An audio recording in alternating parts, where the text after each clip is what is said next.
à época da fundação da nacionalidade, século XII, sucedem-se tempos agitados. Eu vou, nesta cassete, recordar-lhes 3 dramas medievais. Primeiro é a extinção dos Templários, que é substituída em Portugal pela Ordem de Cristo. O segundo é a razão, a verdadeira razão, porque morreu Inês de Castro. A terceira é uma história romântica, a história da sempre noiva, uma história ligada ao fim da primeira dinastia. As últimas palavras da autobiografia do poeta Fernando Pessoa, escritas apenas alguns meses antes da sua morte, são estas: ter sempre na memória o mártir Jacques de Molay, grão-mestre dos Templários, e combater sempre e em toda a parte os seus 3 assassinos: a ignorância, o fanatismo e a tirania.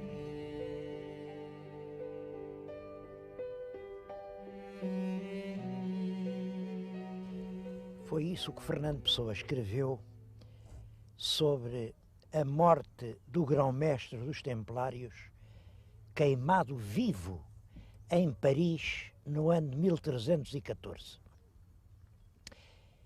A verdade é que a morte do grão-mestre continua hoje a ser um tema emocionante. É uma história que o tempo não apagou. Mas acho que o melhor lugar para refletir sobre ela não é o ambiente citadino do Chiado. É aqui. Estamos diante de uma fortaleza templária, o Castelo de Almorol. Este castelo é, penso eu, dos castelos dos Templários, o que chegou até hoje mais bem conservado, e por uma razão curiosa. Diz-se, foi a ação do tempo que destruiu os castelos. Bom, do tempo e sobretudo a mão dos homens, porque aqui havia as águas do rio que protegiam o castelo, não foi possível desmontá-lo pedra a pedra para reaproveitar os materiais, e ele chegou até hoje praticamente intacto. Fortaleza templária, construída pelo mestre do templo em Portugal, Gualdim Pais. O que sabemos de Gualdim Pais é o que se diz naquela pedra. E não é pouco. Aquilo é uma verdadeira crónica. Tem uma data, era de 1209, o que em relação à era de Cristo corresponde a 1170 ou 71, e depois diz que o Gualdim Pais nasceu em Braga, que serviu a cavalaria do rei Afonso Henriques, depois foi para a Terra Santa e aí, durante um quinquênio, diz que foi um quinquênio não inerme, quer dizer, um quinquênio em armas, ao lado do grão-mestre do templo, tomou lugar em muitas batalhas. Esteve em muitas guerras contra o sultão do Egito. Esteve no cerco de Antioquia, na guerra de Ascalon, nas guerras da Síria. Depois dos 5 anos, voltou para Portugal, foi eleito aqui procurátor dos templários portugueses, quer dizer, mestre do templo em Portugal, e construiu 6 castelos. O castelo de Tomar, o castelo de Pombal, o castelo do Zézere, o castelo da Idanha, o castelo de Monsanto e este, a que chamam Castelo de Almorol.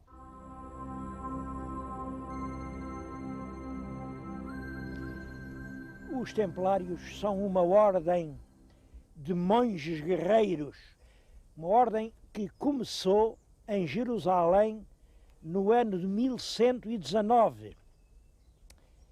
Devo dizer que os começos foram muito humildes. Eram nove cavaleiros. 9 cavaleiros que se juntaram para ajudar os peregrinos. Chamaram-se templários porque o rei de Jerusalém, o rei cristão, deu-lhes uma salinha lá no palácio, e o palácio era no sítio onde tinha sido o templo de Salomão. Depois o rei saiu dali, o velho palácio ficou para os cavaleiros, que se chamaram sempre os cavaleiros do templo, ou cavaleiros do templo de Salomão. E tudo começou numa estrada. Hoje é muito simples ir a Jerusalém. O velho porto de Jaffa é agora Tel Aviv, e dali a Jerusalém são pouco mais de 50 quilómetros. 50 quilómetros numa autoestrada, aquilo não é meia hora. Bom, mas no tempo das cruzadas não era assim. Aquilo era uma estrada sangrenta. Os peregrinos que iam da Europa desembarcavam no pequeno porto, depois metiam-se pela estrada em longas caminhadas e eram assaltados. Em milhares de casos eram massacrados, roubavam-lhes tudo quanto tinham. E era exatamente para isso que se ligaram os 9 primeiros cavaleiros do templo, para ajudar os peregrinos. É curioso até que o nome que eles então deram a si mesmos quando se formaram foi os Pobres Cavaleiros de Jesus Cristo. A nova ordem teve desde logo um êxito imenso, porque até então quem combatia eram os cavaleiros. Os frades serviam para rezar. Pela primeira vez aparece uma ordem em que a oração é o combate. Estes homens, em vez da cruz, usam a espada. Um deles tinha um sobrinho em França, que era um rapaz muito inteligente, um rapaz chamado Bernardo, que era abade da abadia de Claraval. Veio a ser o São Bernardo, e como sabem, São Bernardo é uma das grandes figuras mentais do século XII. E o cavaleiro foi da Palestina à França e pediu ao sobrinho Bernardo que lhe redigisse uns estatutos para a ordem. É claro que o Frei Bernardo percebeu imediatamente a importância enorme que podia ter uma ordem religiosa inteiramente monástica, uma coisa dependente exclusivamente da Igreja, e que servia para combater, para fazer a guerra. Fez aprovar os estatutos pelo Papa, colocou, e isto é um facto importante, colocou a ordem sobre a exclusiva autoridade do Papa. Nenhum rei mandava nada, fosse o que fosse, dos templários. Nenhum bispo podia dar uma ordem aos templários. É claro que os templários souberam corresponder à confiança que depositaram neles. Eles bateram-se na Terra Santa com uma valentia extraordinária. Temos centenas e centenas de páginas de bravura, porque eles tinham uma regra que proibia-os de se renderem. Eles tinham que combater até à morte. Ou ganhavam ou morriam. E morreram às centenas. Olhem, aquele combate de Ascalon, em que o Gualdim Paz diz que esteve, só aí morreram 40 comendadores do templo. Eram realmente uma grande bravura. Mas, além disso, eles prestavam outros serviços. Eram eles quem tinham fortaleza. Eles só em França tinham 9.000 comendas. No centro de Paris tinham uma torre fortíssima, o Templo, a Torre do Templo. Eram eles que levavam dinheiro para a Terra Santa, que traziam valores da Terra Santa para a Europa, faziam o comércio, faziam os depósitos e adquiriram uma fortuna imensa. Pode-se dizer que nos fins do século XIII os templários eram uma espécie de caixa geral dos depósitos de toda a cristandade. De súbito, na sexta-feira, 13 de outubro de 1307, uma notícia enche de espanto a Europa. os cavaleiros templários foram presos por ordem del Rei de França. Nasceu então esta superstição que leva a considerar as sextas-feiras, dia 13, como dias particularmente aziagos. Rigorosamente à mesma hora, em todas as cidades francesas, tropas à ordem do rei prenderam o pessoal do templo, apreenderam os bens e levaram os templários para as prisões do rei. As acusações que foram rapidamente espalhadas por mensageiros que arengavam nas praças, por manifestos que o rei mandava a todos os outros reis, as acusações eram terríveis. Acusavam os templários de idolatria. Diz que tinham lá um ídolo, o Mafomet. O Mafomet era um ídolo terrível, dourado e prateado, assim com uns chifrinhos. E eles adoravam o Mafomet. É claro, Mafomet, estão a ver, é Mafoma. Mafoma é a forma portuguesa de Maomé. Nós hoje dizemos Maomé por influência francesa. O Mafomet era uma corrutela. Essa ideia do ídolo de ouro vinha da Bíblia, o bezerro de ouro. Bom, mas diz que adoravam nem mais. Tocavam lá na estatueta do ídolo o cordão que lhe cingia os hábitos antes de o vestirem. Pior. Quando entravam na ordem, os templários tinham ritos obscenos. Despiam-se completamente e o superior, o mestre que os recebia, os colava-o em 3 pontos. Na boca, no umbigo e, dizia a ordem real pudicamente, no ponto onde a espinha termina. Eles comprometiam-se a praticar, aliás, o homossexualismo, sempre que lhe fosse exigido, dizia o manifesto.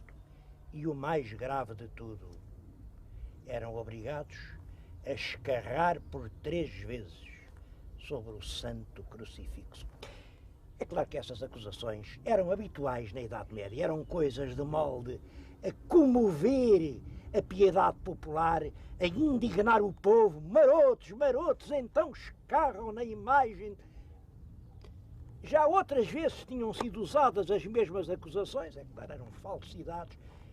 Como já nessa altura se notou, o rei de França escreveu aos outros príncipes a comunicar os crimes horríveis e, por exemplo, o rei da Inglaterra, que aliás era genro do rei de França, estava casado com a filha dele, escreveu aos príncipes, seus amigos, entre eles o rei de Portugal, o nosso Dom Dias, a dizer: não acredito nisso, isso tudo transanda-me, mas é a cobiça e a calúnia.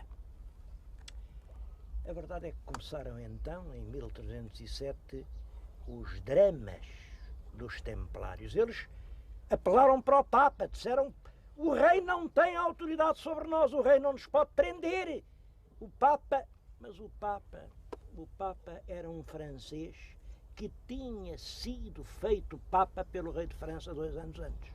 Era o arcebispo de Bordeaux, e até se disse muito tempo, não sei se é verdade se não, que o rei o tinha feito Papa depois de um interregno que durou 11 meses, porque havia 2 partidos, o partido francês, o partido italiano, e o rei tinha conseguido, à força, fazer o Papa com uma condição. Qual era a condição? Quis ele saber, e o rei disse: isso sabê-lo-ás a seu tempo. E a condição era deixá-lo destruir o templo e apoderar-se da sua imensa fortuna.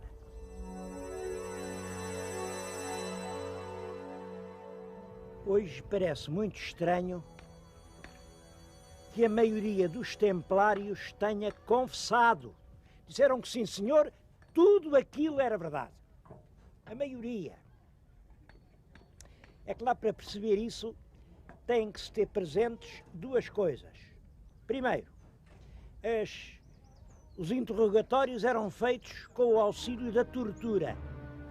O interrogado era estendido num potro, amarravam-lhe uma corda aos pés, outra ao tronco e com duas rodas, a pulé, iam esticando, até ao limite da pessoa. A pessoa ou morria ou perdia os sentidos. Devo dizer que logo no primeiro interrogatório morreram 32 templários. Os outros sabiam uma coisa, é que se nunca confessassem, morriam ali no potro. Ou se escapassem, se tivessem uma resistência física imensa e aguentassem a tortura, eram depois mandados para a fogueira, porque dizia-se, este é tão mau, que nem sequer confessou. Ao passo que se confessassem, diziam, senhor, foi tudo isso verdade, eu cuspia, tudo isso foi. Então dizia-se, bom, este está muito arrependido, pode ser perdoado. Portanto, um homem tinha que confessar se queria salvar a vida. Se não dissesse que sim, já se sabia. Morria ou no potro ou na fogueira, não havia outra alternativa. Bom, e Jacques de Molay, submetido à tortura, confessou como os demais.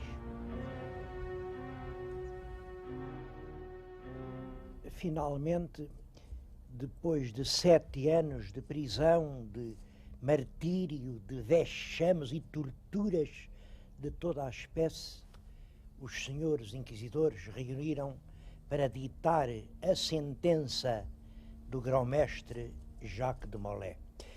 Foi em Paris, mandaram fazer um enorme cadafalso diante da igreja de Notre-Dame e com uma grande solenidade leram o processo, recordaram tudo aquilo que o grão-mestre tinha confessado, mas atendendo a que estava arrependido e tinha confessado, condenavam-no apenas a viver o resto da vida metido lá no fundo do mosteiro. Então assistiu-se a qualquer coisa que nunca mais esqueceu.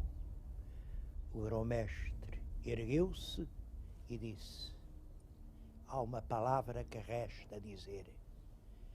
Tudo quanto eu confessei foi mentira. Tudo quanto alguém confessou foi extorquido por torturas contra as quais não há defesa. Eu menti e enxovalhei a ordem para salvar esta vida miserável. Mas é falso. Os templários cumpriram sempre nobremente a sua lei. Os templários cumpriram o seu dever. É claro, acorreram os carrascos, fecharam a boca ao grão-mestre e pouco depois el-rei mandou acender uma grande fogueira e viu-se ser amarrado a um poste o grão-mestre Jacques de Molay e as suas últimas palavras, virado para Notre-Dame, era ainda protestando a inocência dos homens que dirigira durante a vida. Foi esse o fim do grão-mestre Jacques de Molay. Quem foi realmente o culpado da morte? Foi o político insidioso, intriguista, manobrador, um famoso jurista, Jacques Nogaret. Ou não, foi o rei, porque o Jacques Nogaret, chanceler de França, cumpria as ordens do rei Filipe o Belo, que era um homem ambicioso, poderoso, que queria sempre mais. Ou não, foi o Papa Clemente V, o Papa pusilânime, que para manter a sua dignidade se calou e deixou el-rei perpetrar aquela violência e aquela infâmia. Não sei, mas disse-se durante muito tempo que as últimas palavras do grão-mestre, quando já as chamas lhe lambiam os restos dos vestidos, as últimas palavras foram uma intimação solene àqueles que o tinham feito matar. E intimou-os, dentro da dia, a comparecer perante a justiça do único julgador em quem acreditava, isto é, a comparecer perante Deus.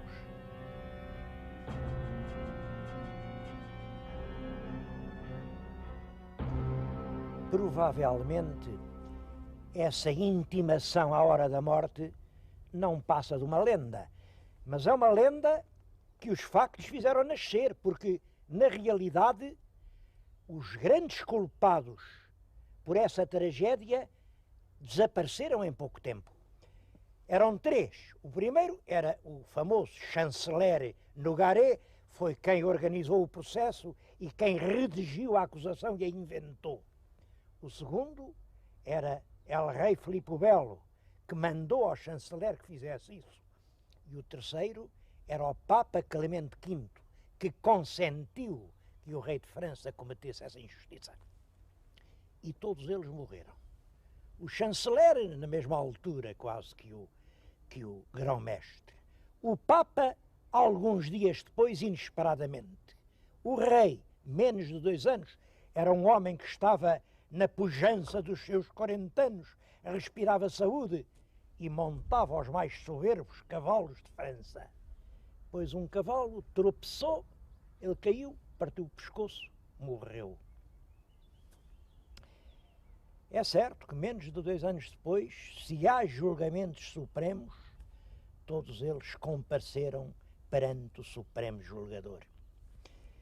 Eu não estava lá e não sei qual foi a sentença, mas não duvidaria assumir a defesa de todos os 3 acusados e pedir a nulidade do processo por erro na identificação dos assassinos. Penso que não foi o chanceler Nogaret. Nogaret era apenas o responsável pela administração, pelas finanças, pela banca. E as finanças estavam más, o rei via-se aflito. É o início do século XIV, um período de terríveis dificuldades monetárias, tantas que, olhem, o povo chamava o rei o grande moedeiro falso. A moeda perdia valor e o rei tinha aquela conta dos templários, estavam sempre a vencer juros, estavam sempre a fazer exigências, a dívida era cada vez maior. O que é que o rei tinha a fazer? Bom, foi como quem nacionaliza um banco, e para mais um banco multinacional. Portanto, aqui o culpado não é o chanceler, é a banca. É a banca que tem que ser intimada para o julgamento. E quanto ao rei, reparem, o rei está-se na altura em que em todas as universidades da Europa se ensina o direito romano, o direito cesáreo, que manda o rei. Acima da autoridade do rei não há poder algum. Ora, como é que o rei ia consentir que dentro do Estado de França houvesse aquele Estado dos Templários que não lhe reconheciam a autoridade, que se eram perfeitamente independentes e só dependiam do Papa? Portanto, não. O culpado não era o rei Filipe o Belo. O culpado era a própria ideia nascente do Estado. Quanto ao Papa, também penso que está mal acusado. Sabem que a palavra diabo vem do grego e quer dizer caluniador, falseador de verdade. A palavra diabo tem uma raiz, é a mesma que existe em diagonal. Diagonal. Diabo quer dizer atravessado.